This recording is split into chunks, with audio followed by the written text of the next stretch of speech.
Good afternoon, everybody. What's up? Welcome to episode 8 of PS What's Next. I got my first returning guest and my dear friend Steven here. And yeah, man. What's happening? Coming over for a quick lunchtime chat. So what's happening? Beautiful day. It is a beautiful day. Yeah. I definitely woke up feeling productive today. Got a little workout in. And yeah.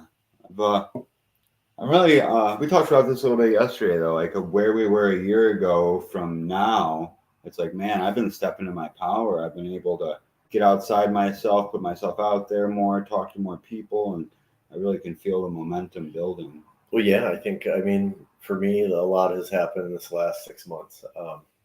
But exactly, like looking at even like 6 months ago, what I was doing compared to now is a completely different thing. And a year ago, even furthermore from that. But like it's nice to see everything trending in the right direction. But like the thing for me that has really changed in the last few months exceptionally has been guilt, right? Like I have used guilt, or not used guilt, or guilt has used me. Guilt has been a motivator in my life for really for all of it, because I was normally doing shit that I could feel guilty about, or have been conditioned, or like guilting someone into doing something. I don't think that's the right word for I felt bad about a lot of shit that I did, right? Like, and so my counter was in clarity or moments of clarity, whether I'm up or down, is how do I make it up to the person, or the experience, or whatever the event, right? How do I undo this, right? And I have not had to do that for my time span, a very long time, and it's not a long time span in the lifetime of myself. But like I said, in the last 6 months, and really, I would say the radical last 90 days has been super impactful. But like we were talking about the other day, like, is guilt a useful thing? Like, what do you think? I mean, yes, I feel like every emotion has its purpose, right? And like, so I used to go two ways with it, because I've done a lot of things in my life I instantly regretted and had guilt and shame. And there's something I learned a couple years ago in treatment: the difference between guilt and shame. Guilt is, oh, I made a mistake. Shame is, oh, I am the mistake. Now, I used to do things and live in shame. I would think, oh, I'm a horrible person, like all this shit. And guilt can be useful in the way that it's like, oh, I did this, I feel bad, but now I know I don't want to do that anymore.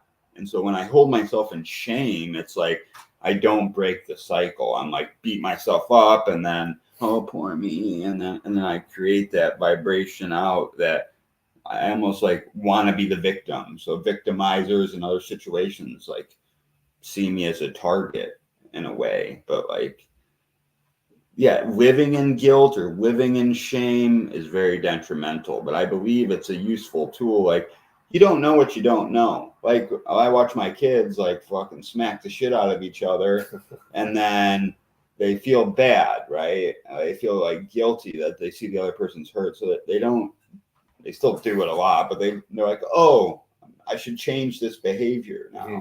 But it's that transmutation. Like, I can get stuck in it and not do it. Or I just use the game of disassociation. Oh, I feel bad, so I'm not going to change my behavior. I'm just going to mask the feelings. Yeah, I mean, yeah, that's it, right? How do you, or are you guilty of it if you're not aware, right? Like if that's the behavior that you've always done, and this is the normalcy or what you grew up with, or whatever. Am I wrong if I'm not aware? I don't know. Well, but I'm glad that I have that awareness today, so that I can get out of that guilt mindset, right? Like it was guilt or victim mindset for for every situation in my life, you know. And like I said, thank God that we're coming out of that, or thank God someone put the brakes on that shit for me in a situation that I didn't didn't know I was doing it in, you know. Um, so guilt, yeah, I think it's served its purpose in my life, and I'm glad to be able to kind of step away from that. And it's like the conversation we had about triggers. What is a trigger, right? Like a trigger is to me is a reoccurring thing that gets to a root, not like a one-off thing. So I've lived with that type of guilt or trigger uh, with that root cause, I guess. I don't know where I'm going with that. Trigger is interesting because I hear a lot. So a lot of people disagree with the way I think about it. So I think a trigger is anything that evokes an emotional response, whether that be a healthy one or they're all healthy, either one that hurts me or heals me. So like, yes, I think guilt is a beautiful pathway for me to show compassion to myself. It's been the journey of showing compassion and love to myself. Because like I fuck shit up. That's how I learn. You know, as I figured that out in construction most off, like trying to build something or do something and I mess up, I don't usually make the same mistakes. And to transmute that into my life situations, it's been, oh, I fucked it up, and then I get down on myself. But then like I'm gonna make mistakes. It's gonna happen. But then I have to show myself love and compassion. It's okay. People make mistakes. That's how I learn. And so guilt for me has been the catalyst for that, for the self-compassion piece. Interesting. Now you said like trigger. So trigger is anything that evokes an emotional response. I hear a lot of people disagree with that, but that's how I think about it. And it could be a completely one-time thing that doesn't have like a root cause. Like someone cutting me off in traffic is not a trigger. I might get fucking pissed, but that's not a trigger for me. That's not sending me on this spiral. Okay. So, yeah, you're saying something that like immediately gets you out of your center, but then you come right back and you're not spiraling. Yeah, like so a trigger to me, it has a root. Okay. Like there's a root cause to this thing, right? I.e., abandonment in my life or rejection in my life is that root, right? And that is my trigger, or whether it's push pull away from somebody, whatever it is. Like that's the trigger I have. Now, can I have a poor attitude about something or a knee jerk reaction? For sure. But I don't necessarily consider that a trigger. It's interesting. I just listened to this a neuroscientist talk about like, and I'm gonna butcher the fuck out of this, but when we like it's our amygdala and the other part, I don't know. But anyways, when we absorb information, if we've had trauma in the past, the amygdala wants to protect ourselves. So if you have too much bullshit in the past, it actually reroutes the logical part of you analyzing the situation and goes into straight defense mode.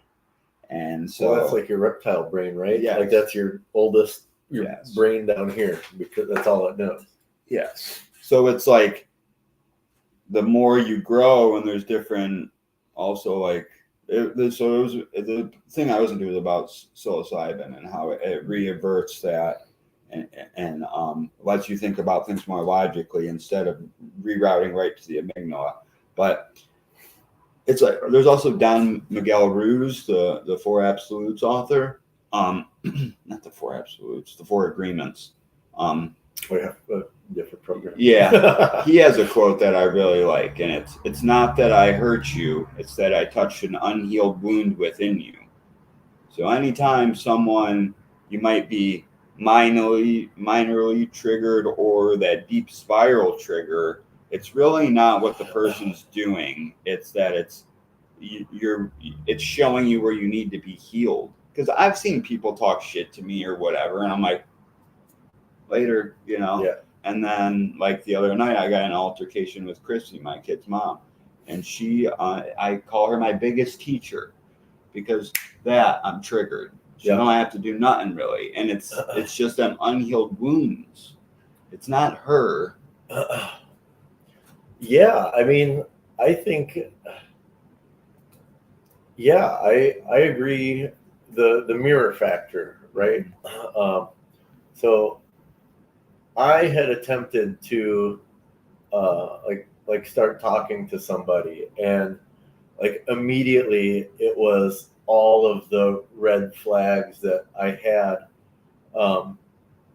That wow, there's a lot either I'm aware of that I'm willing to accept and what I'm willing to not accept at this point, which was huge for me, and like I can't thank that opportunity enough for me to say no to like I've never said no to anything really in my life, and to be able to have a boundary today and walk away from something before it becomes something I don't want to be in, right? Like I'm not, going through that very short span. Like I'm not ready to date, right? Because there's still a lot of shit to work on, right? And I'm so thankful for that, to my friend Morgan the other day. Like she said, like we were talking, and she goes, "Yeah, you should just date yourself for a while." I'm like, "Wow, what a good idea that is!" Because I'm doing it, right. Like it's fantastic to get to do this, and it's really fantastic to have a focus of not just abandoning ship and going rafting or being on a motorcycle and all of these things to like run away from that, right? It's to get to lean in, still enjoy my time, but still get to do this work, and turning that guilt piece into almost like a gratitude piece. Like I have recently been put in a position that I never thought I would be in my life financially, to get to repay debts and things like this. Like that's a testament, I think, to the work being done, as I'm now getting put into these positions to help out of legitimate love, and not like helping out of fear and helping out of love is a very different thing. And I'm doing that now, and it's fucking crazy how and not from an egoic sense, it is just a warm feeling to be able to repay debts or to do things without a payback in mind for me, right? And there's a lot of it, like whether it be financial amends, spiritual amends, whatever it is. I've got a lot of it, and I'm able to do it today because it's not coming from guilt, right? I'm not ashamed to apologize today. I'm not ashamed to trying to help out someone I hurt. And obviously, if they're not ready to do that yet, that's not my choice. But I'm making headway in a lot of things, and it's been a fantastic. Like I said, probably the last 90 days has been the most, the biggest gain of, I guess, growth. I think the biggest markers that I can see that are really, really doing well. I love what it doesn't, time is irrelevant in the growth factor, when you're doing the inner work, and it can transform rapidly. And I love how, like you said, that like you're in a place right now where you have some money coming in, you feel comfortable. And I wholeheartedly believe that's a testament to when you're ready, you allow that shit to flow into your life. Like you did the work, you're healing yourself. you're creating boundaries for yourself. You're respecting other people's boundaries, and you're doing things because you want to do them. I love that dating yourself. Like, yeah, you're taking yourself. I know you have friends that have events going on. You've been going to. You go rafting. Like, I love hearing you talk about your job because you're in it. You love the community you work with. Like, all these things are falling into place. And so you're opening it up. You're opening up, and now you're allowing yourself to receive as well. And that's fucking awesome, dude. And I love you so much. And it's interesting because I get envious of certain people. Like, I see my friend, and I'm not a hater by any means, but when I see people super succeeding, and I'm like, I'm learning and I'm catching myself. I'm getting myself out of these thought patterns. Why isn't it me? Why don't I have that? Yeah, like this fucking poor Pat pity shit, and I'm coming out of that. Yeah, and it's fucking cool, but it also is an ego shot too. But it's life. It is absolutely an ego shot. Like, let's say, like, so, well, God, it's 2024 now, right? It's like, restless Steven in 2022 cut ties with a job that he loved because the pasture was greener on the other side, right? And that went to shit immediately. Right, that job, that opportunity vanished within a month. Right now, I'm asked out. So from 2022 to realistically January of this year, I'm odd jobbing it or starting jobs, quitting jobs, trying to get sobriety in check. Raising hell with my girlfriend and her kids because I'm not right. And it's not that way today, right? It took this footwork, or like the catalyst is this woman saying enough is enough, right? And it's the guilt's not getting you back here. None of it's right now. It's, oh shit, you're not going to get your way, and it's really time to work, right? But in that, right, like the job of a lifetime came. Like, why did I pick this job over going to live in Idaho in the Grand Canyon to raft? Right. Why did I do it? I don't know. But the fact is I did do it, and it's been phenomenal. Like, my boss, I can't believe the shit that I do with my boss, right? And it's a guy that when I worked for the company in 2011, when I got out of the Navy, I wasn't this guy today, and he sure as hell wasn't that guy, right? It's the same guy? Yeah, it's cool. It's the same guy, right? Cool. It's the same guy that interviewed me and I worked for then as how he was. And now my boss and is my combo practitioner, right? Like, and the rafting and motorcycles and mountain bikes and all this shit. Like, he goes, like, where my ex works, he goes there too. He goes, oh, I know all them. It's where he gets his chiropractic work done, and it's just a very, very small world, And then so that opportunity came, right? Like, the VA thing just happened, right? This VA disability for my time in Iraq in the burn pits just came through. And you know what? It didn't come a day sooner than it was supposed to be. Like, all of the wanting of this money and stuff I did because this is going to solve this, and this, and this, right? This money's going to come. I'm getting the fuck out of here. I'm going to run again, right? Like, I'm getting the fuck out of here. This is going to get me this, and this, so I can scramble again. Well, that money came, and the first thing was write out all of my, my personal debts I had from when I was, drinking or smashing cars or smashing lives, whatever.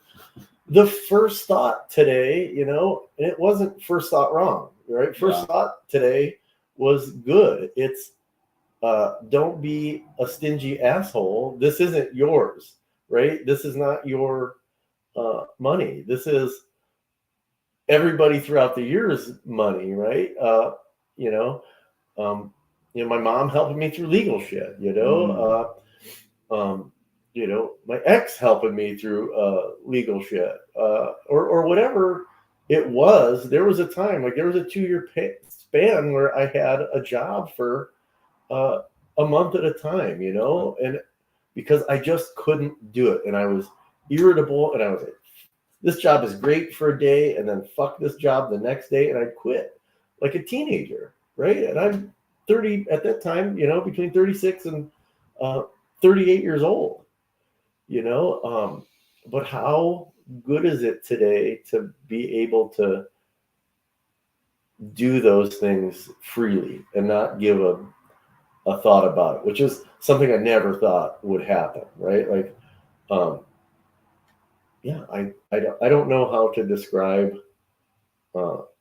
the difference in life when you're willing to sit there and eat your shit sandwich, I guess, for a bit. Yeah. You know what I mean?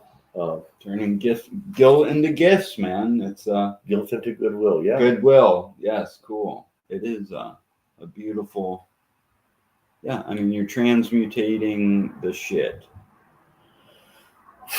And it's apparent to me as your friend. I mean, we've known each other a couple years now, and I've seen you do the job thing. I've seen you, do the minor codependency thing. I've seen. I wouldn't say it's minor codependency. I mean, I drove the codependency bus. But now it's like, I mean, learning how to be okay with myself, right? That's something. Like for the guy that, and I say this all the time, like for the guy that has left every person in their life for this desire to be alone.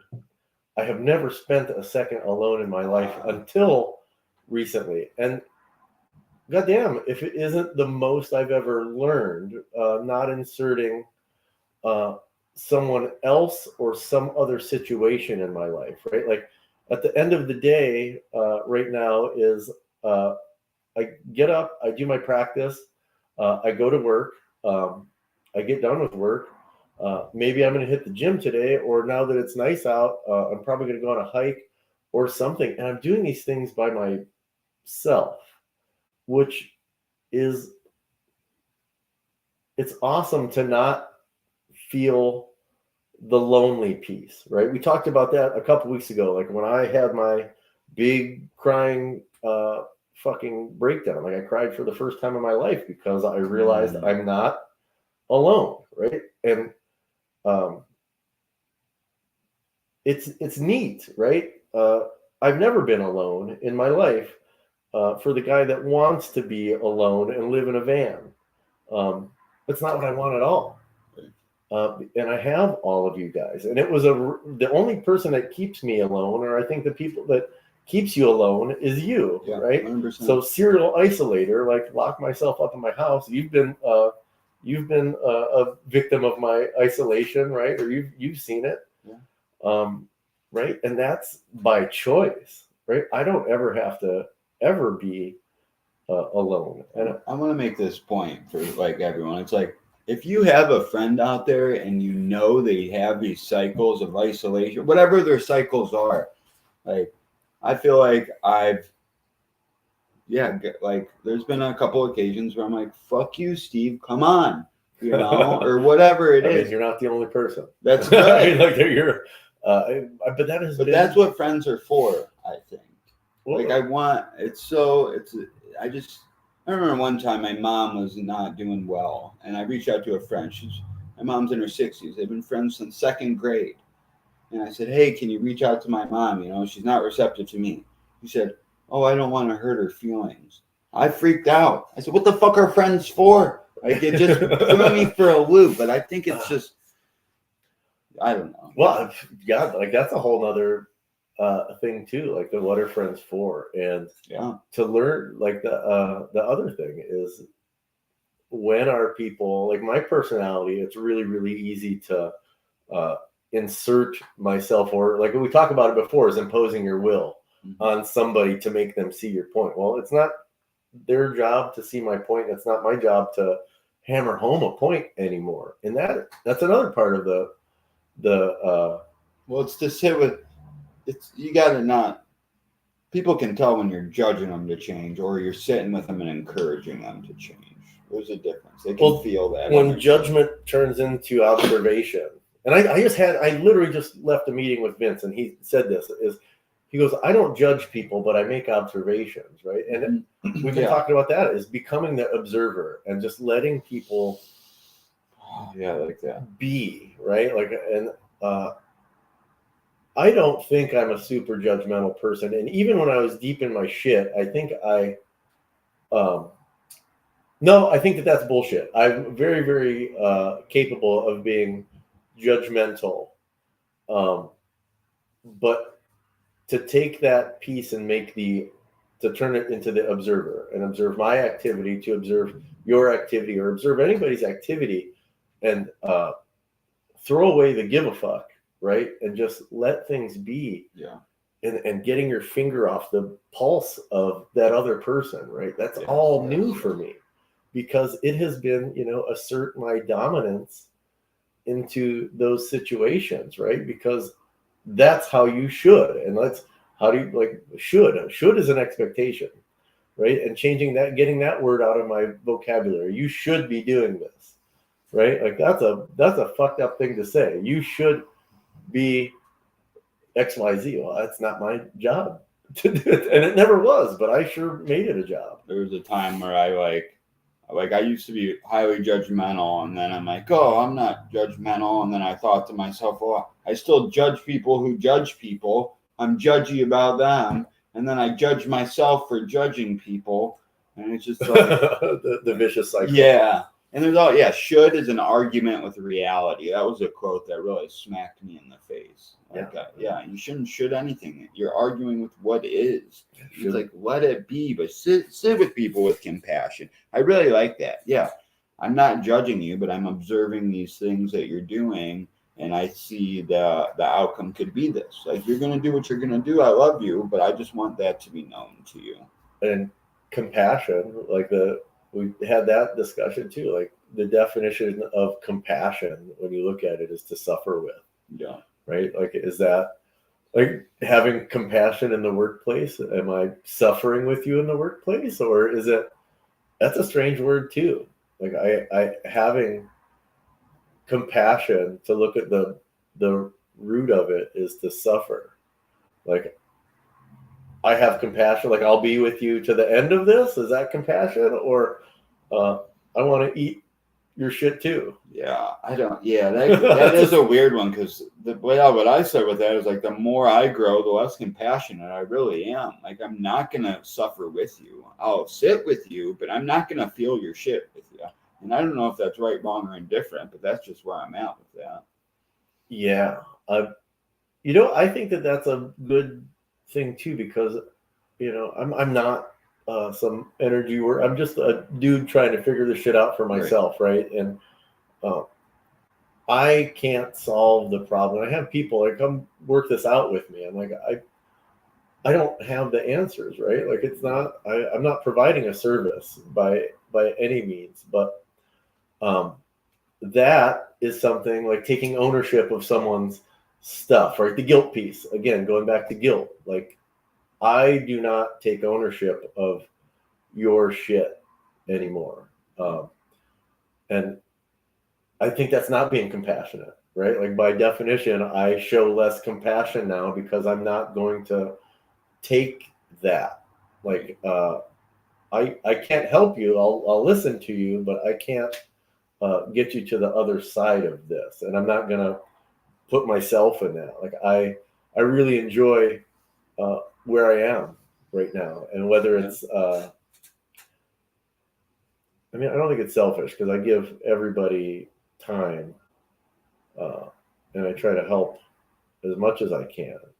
But when people want you to solve the problem for them. Right. Well, then you're enabling. You're actually hindering their growth because they're not learning through it. Yeah, that makes sense. That's like, I remember, like, my mom always used to ask me for rides and stuff everywhere. And I'm like, listen, I love you too much to do this. And she would get really mad until I said that. And she like sat down. She's like, I really had to think about that. She's like, yeah, I'm not progressing because everyone's doing everything for me. And I'm like, yeah, a lot of people don't understand that, but you cannot, like, it's the cocoon, the metamorphosis of a caterpillar to a butterfly. Do you know that? Yeah. Yeah, you cannot break that cocoon because then the caterpillar or the butterfly, it needs to break it itself or the wings will not be strong enough for it to fly. It will die if you help it out. Yeah. And that's the same. Like, you can sit with someone and, like you say, make observations, not judge. Sit with them, but I can't fucking hand you the answers because you're going to fall again. Yeah. I like that. I mean, I was very much enabled, throughout my my self-destructive career, right? Like there was always an exit plan until there wasn't, or there was always some way to get bailed out of something until there wasn't. And I'm glad that day finally came, because it's not until you realize you're asked out actually, right? Like if I was never afraid of being asked out, or someone always took me back or whatever, it never was going to change ever. I've sat in jail for 2 months with $100 bond before, and that was the best thing that ever happened to me because I realized I fucked everyone over so much and no one even $100 ain't shit, and that was huge for me. Yeah, I got posed this question the other day, and it was, if you don't show up to work, will you be missed? Or it doesn't have to be work, but that question, like, do I have an impact on things? And I think that that's a great question, and kind of like what I'd like to leave on before I go back to my next meeting is, am I making an impact all over the place? And until recently, no, right? Like until recently, I was not, and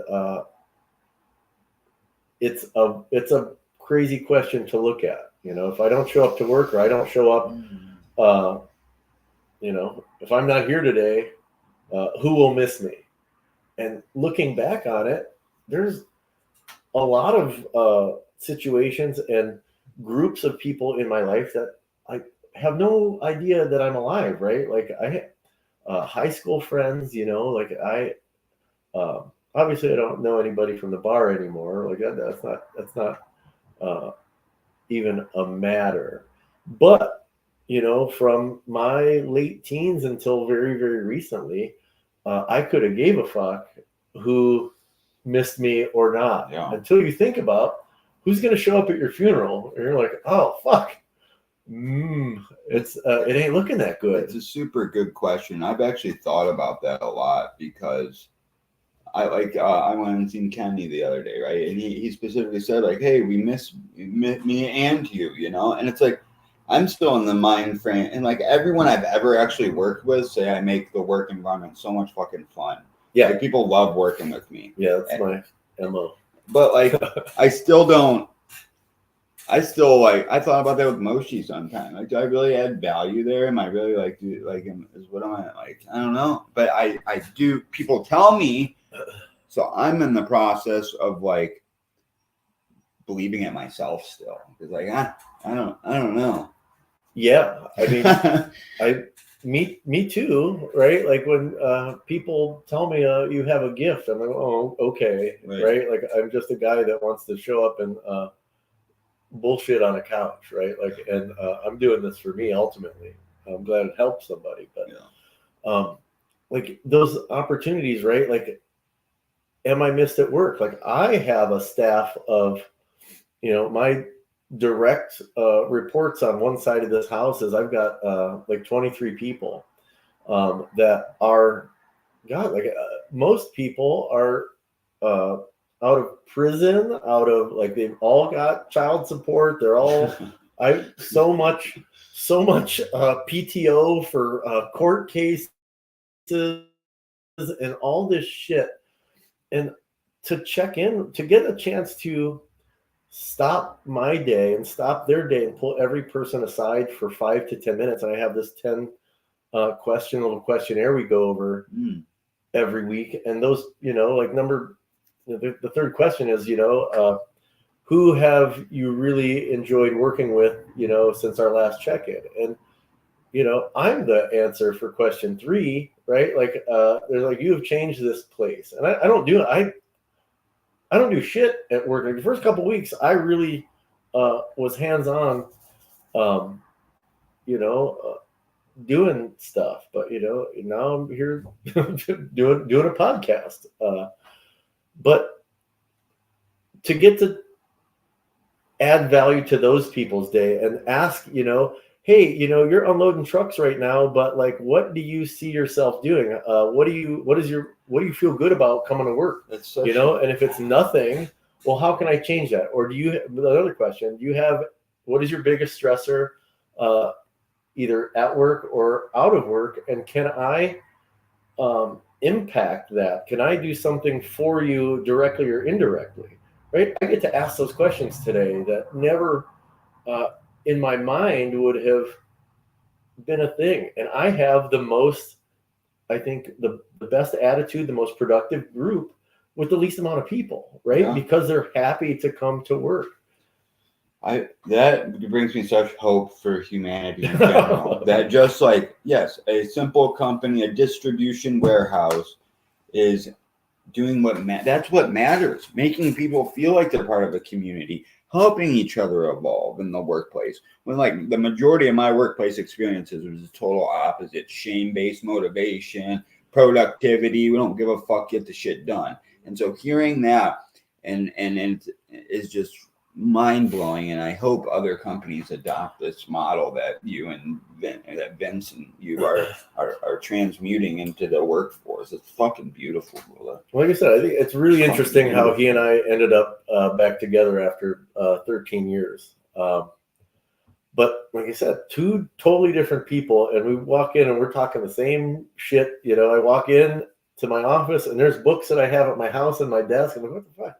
But to be able to put that in action, right? Like we have 3 buildings and I run the second building, but it's not there yet across the board. You can see, right? And you can see the change in the people that are doing our little exercises compared to the people that are not. We're not working overtime. They're out after an 8-hour day. The other teams are working feverishly, and I don't think the workload is that much crazier. I think that it's people are literally happy to know that like we're not working weekends, the other people are working. I'm like, God damn, like we're not doing anything different, and I'm doing it with less people.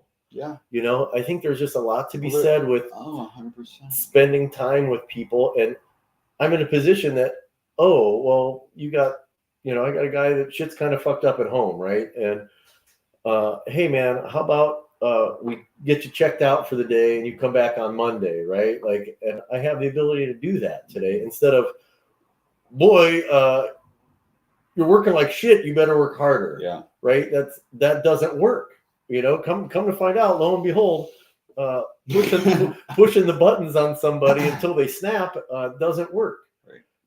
And it's fascinating to me that the direction in my head and heart has shifted to this. I have stopped working essentially, and I get to build up a team, right? Like I have XYZ, I have markers to check every day and goals and expectations, but we're doing it. I don't have to yell at anybody. I don't have to do anything. People are just showing up and we're doing it. I would love a copy of that questionnaire. Okay. Yeah. Yeah, it's just so cool. And I think, it's just a testament of like when people cohesively recognize and are present with each other, dude, we can accomplish so fucking much, dude. It's just insane how it's not realized more. Well, I think the interesting part about it is you don't have to take a group of people that are like-minded, or I hate the awake term, right? Like awake or woke. Like, Right.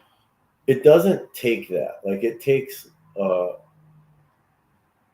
think one person to kind of spark this seed. And now these guys are training each other, right? Like, I tell them, I'm like, I don't want to work ever again, right? Mm-hmm. So if you have to train that person to do your job so they can take your job, right? And it's getting people out of the fear of that person going to take my job, or, hey, cultivating, man, I really like what you do. I like that you have a voice. Let's work on maybe building you up to this supervisory role, right? Like, do you want to unload trucks with your 3 kids for the rest of your life?